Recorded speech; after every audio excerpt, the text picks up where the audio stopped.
సంధ్యా థియేటర్లో 4వ తారీఖున సంఘటన జరిగింది. రేవతి మరణించింది. 27 రోజుల తర్వాత ఎట్టకేలకు చిట్ట చివరకు సినిమా హీరో గారు, ఆంధ్రప్రదేశ్ ఉప ముఖ్యమంత్రి గారు నోరు విప్పి మాట్లాడారు. మాట్లాడిందంతా కూడా నేను చాలా నిశ్చితంగా విన్నాను. చాలా అన్యాయంగా మాట్లాడినట్టుగా నాకు అర్థమైంది. ఎదుటి వారికి చెప్పేటందుకే ఉంటాయి నీతులు, మనం ఆచరించడానికి మాత్రం ఉండవు అనే ఒక సామెత ఉంది. పవన్ కళ్యాణ్ గారు మాట్లాడిన మాటలన్నీ విన్నప్పుడు నాకు అది గుర్తొచ్చింది. అల్లు అర్జున్ గారు వెళ్ళకపోయినా కేర్ తీసుకునేటువంటి కార్యక్రమం చేశారు అనేది మీరు గుర్తించలేకపోయారు. ఆ తర్వాత 25 లక్షలు ప్రకటించారు.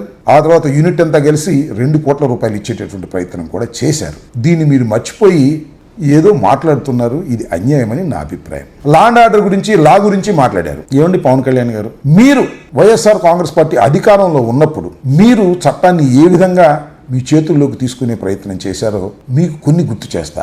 ఒకటేంటంటే, విశాఖపట్నంలో మీరు ఒక మీటింగ్ పెట్టుకున్నారు. ఆ మీటింగ్కి పర్మిషన్ లేదు, మీరు రావడానికి వీలు లేదు అని పోలీసు వారు చెప్పారు. అయినా మీరు విశాఖ ఎయిర్పోర్ట్లో దిగారు.